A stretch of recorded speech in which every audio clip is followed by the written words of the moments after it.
السلام علیکم ورحمۃ اللہ وبرکاتہ۔ اعوذ باللہ السمیع العلیم من الشیطان الرجیم من ہمزہ ونفخہ ونفثہ۔ بسم اللہ الرحمن الرحیم۔ قالوا انؤمن لك واتبعك الارذلون قال وما علمی بما كانوا يعملون ان حسابهم الا على ربی لو تشعرون وما انا بطارد المؤمنین ان انا الا نذیر مبین۔ نوح علیہ السلام کی قوم کے لوگ کہنے لگے، کیا ہم تم پر ایمان لے آئے ہیں حالانکہ چھوٹے اور رذیل قسم کے لوگوں نے تمہاری پیروی کی ہے۔ نوح علیہ السلام نے کہا کہ میں کیا جانوں کہ وہ کیا کام کرتے ہیں، ان کا حساب تو میرے رب کے ذمے ہے، کاش تم لوگ کچھ شعور رکھتے۔ میں ایمان لانے والوں کو پڑے ہٹانے والا نہیں، میں تو بس ایک صاف ڈرانے والا ہوں۔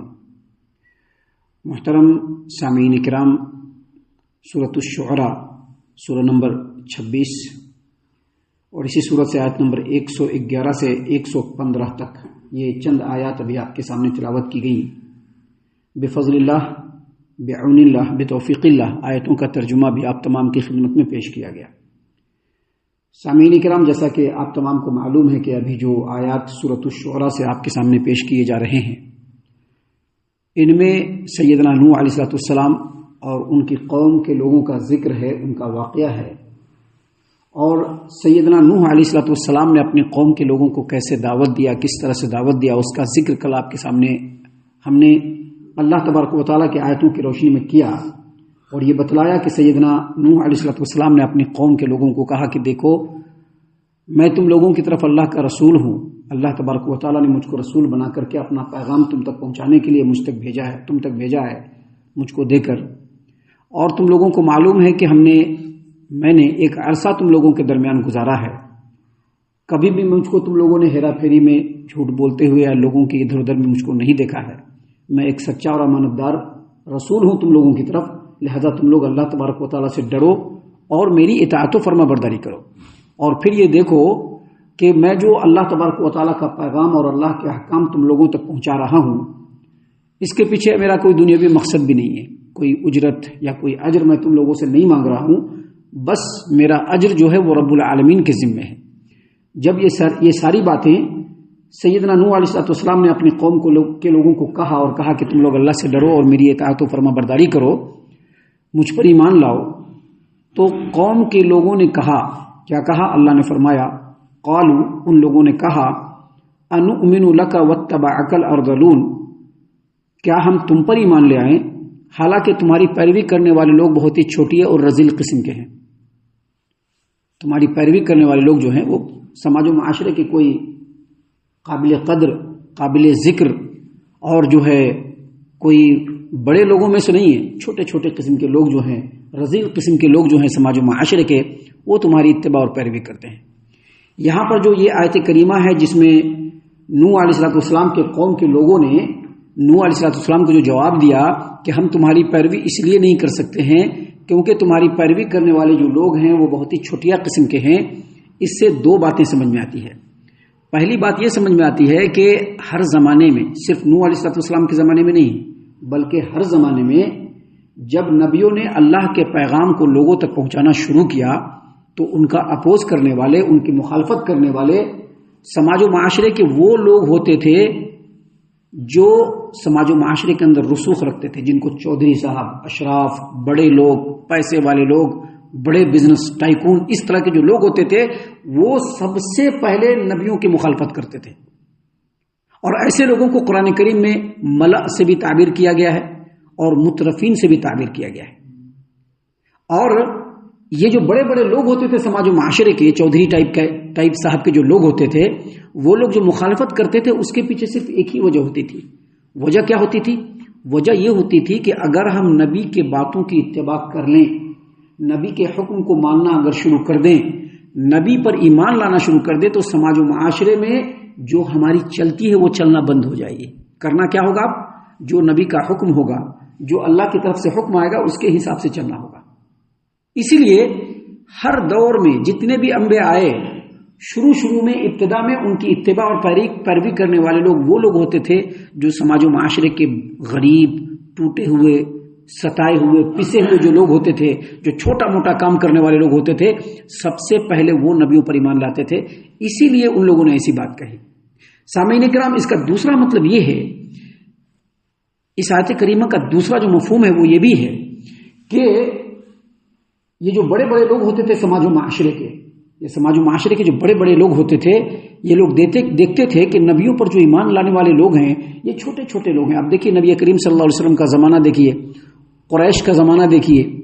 جب نبی صلی اللہ علیہ وسلم نے قوم قریش کے درمیان اللہ کے حکم کو پھیلانا شروع کیا تو سماج و معاشرے کے بڑے بڑے جو سردار تھے وہ چھٹ گئے. اور کون لوگ ایمان لائے؟ بہت ہی کمزور قسم کے لوگ، الا ماشاء اللہ، جو بالکل غریب تھے، کمزور تھے. بلال رضی اللہ عنہ، عمار بن یاسر رضی اللہ عنہ، سیدہ سمیہ رضی اللہ عنہ، یہ لوگ بہت ہی غریب طبقے کے لوگ تھے. یہ لوگ پہلے ہی ایمان لے آئے.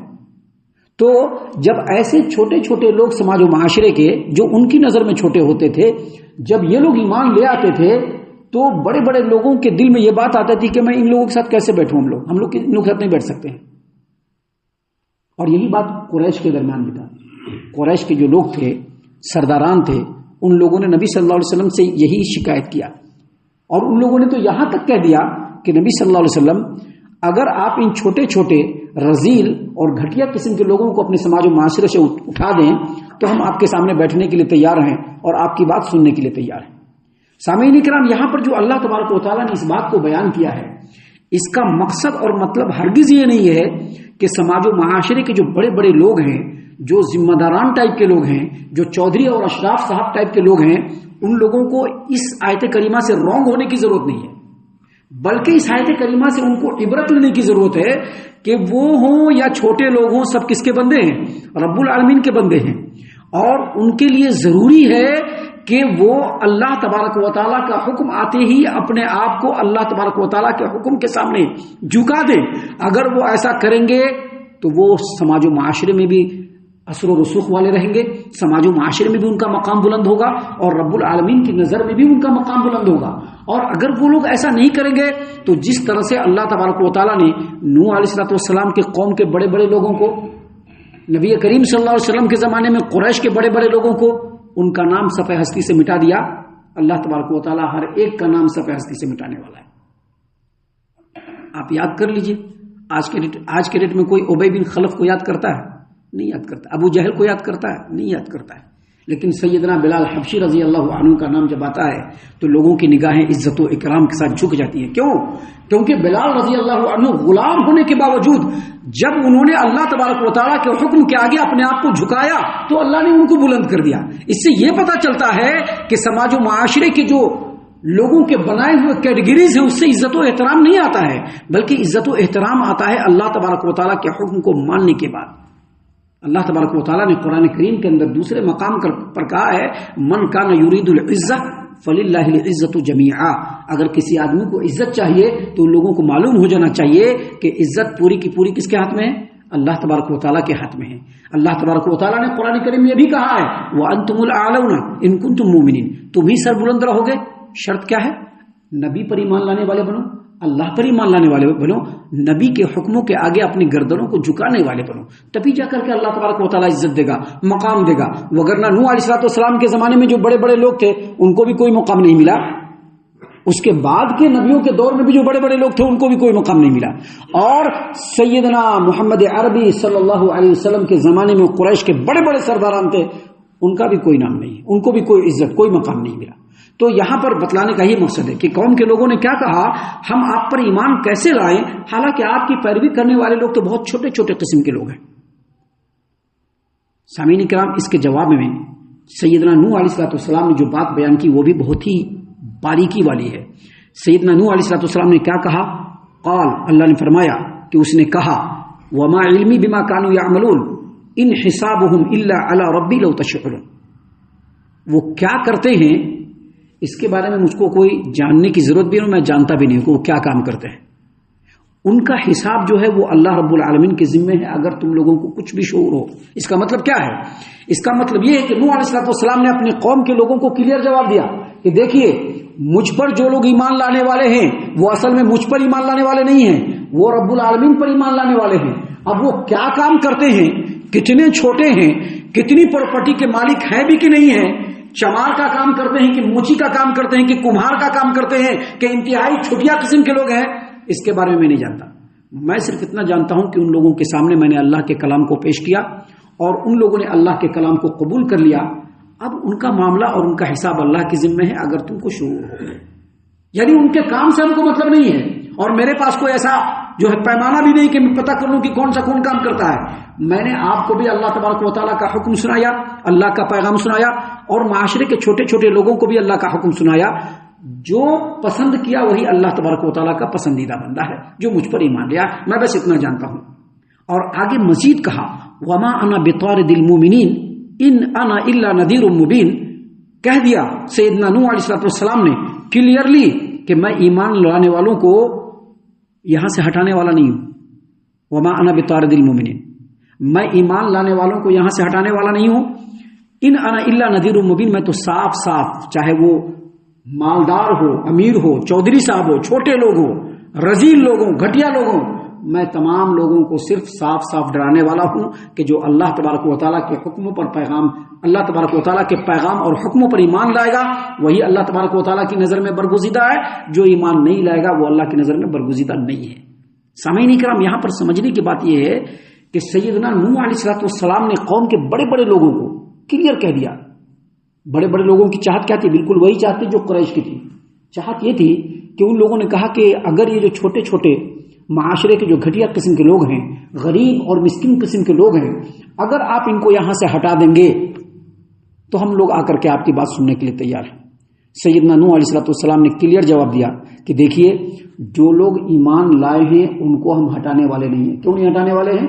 کیونکہ وہ ایمان لائے ہیں۔ جو لوگ آنا چاہتے ہیں تو وہ اپنے سے آ جائیں، وہ ایمان لائیں گے کہ نہیں لائیں گے اس کے بارے میں مجھ کو معلوم نہیں ہے۔ اب آپ لوگ کہہ رہے ہیں کہ ان کو ہٹا دو، اور میں آنا چاہتا ہوں، ہم لوگ آنا چاہتے ہیں، ہم لوگ بڑے لوگ ہیں سماج کے، آپ آنے کے بعد ایمان لائیں گے کہ نہیں لائیں گے آپ کی کیا گارنٹی؟ لیکن جو ایمان لے آئے ہیں اور ایمان پر مضبوطی سے چل رہے ہیں وہ تو اللہ کے بندے ہیں، میں ان کو نہیں ہٹا سکتا کسی کی وجہ سے۔ میرا کام صرف یہی ہے کہ میں لوگوں کو کلیئر بتلا دوں کہ اللہ تبارک و تعالیٰ کا حکم ہے، جو اس کو مانے گا وہ دنیا آخرت میں کامیاب ہوگا، جو اس کو نہیں مانے گا وہ دنیا میں بھی ناکام و نامراد ہوگا اور آخرت میں بھی ناکام و نامراد ہوگا۔ سامعین کرام، ابھی آگے اور بھی باتیں ہیں جو سیدنا نوح علیہ السلام اور ان کے قوم کے درمیان ہوئی، جس کو انشاءاللہ کل کے درس میں ہم آپ کے سامنے پیش کریں گے۔ ہم اللہ سے دعا کرتے ہیں کہ اللہ تعالی ہم تمام کو ان تمام باتوں کے اوپر خوب غور و فکر اور تدبر کرنے کے ساتھ ساتھ ان باتوں پر عمل کرنے کی بھی توفیق عنایت فرمائے، آمین۔ اللہ تعالی ہم تمام کو صحیح معنوں میں پکا سچا مومن مسلمان بنائے، اللہ اور اس کے رسول صلی اللہ علیہ وسلم کی اطاعت و فرما برداری کرنے والا بنائے، صحابہ کرام رضی اللہ عنہم کے طریقے پر چلنے والا بنائے، جنت الفردوس میں جگہ عطا فرمائے۔ اے اللہ ہم تمام کو جہنم سے پناہ دے، اے رب العالمین ہم تمام کو جہنم سے پناہ دے، اے مالک الملک ہم تمام کو جہنم سے پناہ دے، آمین یا رب العالمین۔ وما علینا الا البلاغ المبین۔ تبارك الذي نزل الفرقان على عبده ليكون للعالمين نذيرا